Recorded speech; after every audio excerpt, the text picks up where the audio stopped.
Honolulu high-rise fire kills 3. Fire officials in Honolulu were still trying to determine the cause of a fire that ripped through an apartment building in Hawaii on Friday.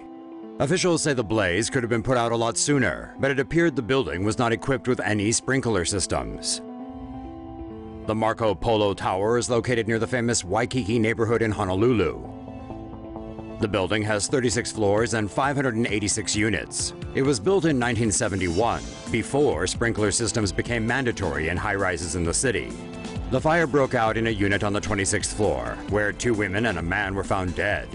The blaze then spread to the units adjacent and immediately above, on the 27th and 28th floors.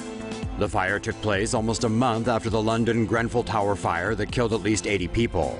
The Grenfell Tower also lacked sprinkler systems. Say no to safe spaces on YouTube.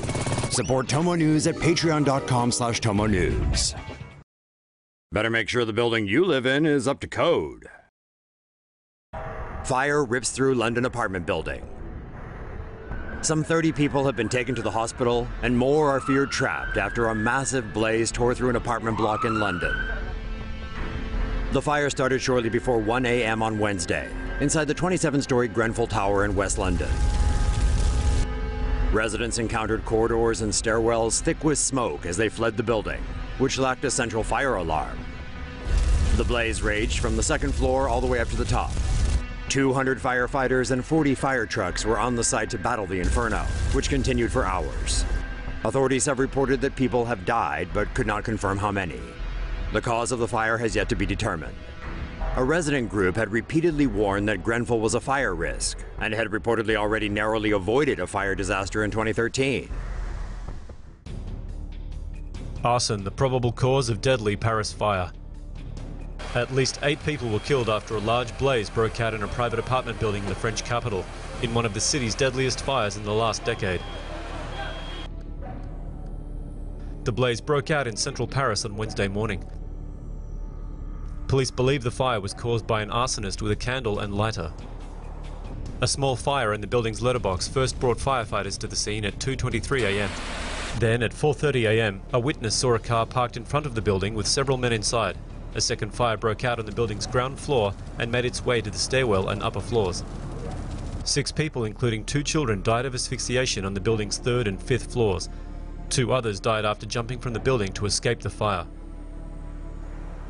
15 other buildings in the area have been affected by the blaze. Police have arrested a 36-year-old man believed to be the arsonist based on CCTV footage. The cause of the fire is being investigated by criminal prosecutors. Arson suspected in massive 7-story LA apartment building fire. An under-construction apartment building in downtown Los Angeles went up in flames just after 1 a.m. Monday, growing into an uncontrollable inferno which could be seen for miles. LA Fire Department Captain James Moore told the LA Times that the fire's size and speed suggest it may have been deliberately lit.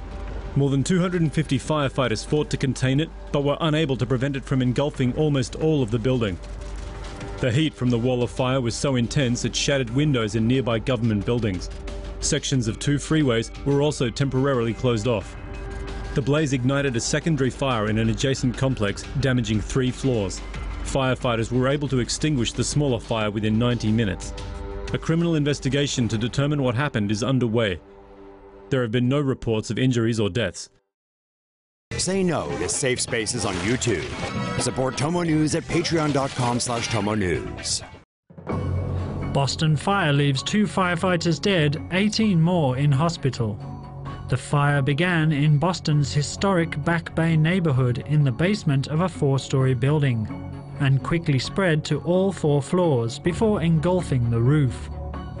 The fire was declared a 9-alarm incident, the highest level of severity. More than 150 firefighters rushed to the scene. They started searching the building for occupants when the blaze quickly escalated due to strong winds. All the residents of the building were pulled to safety, while firefighters kept working to extinguish the fire. 18 of them ended up in hospital, while Lieutenant Edward Walsh, 43, and firefighter Michael Kennedy, 33, died after becoming trapped in the basement.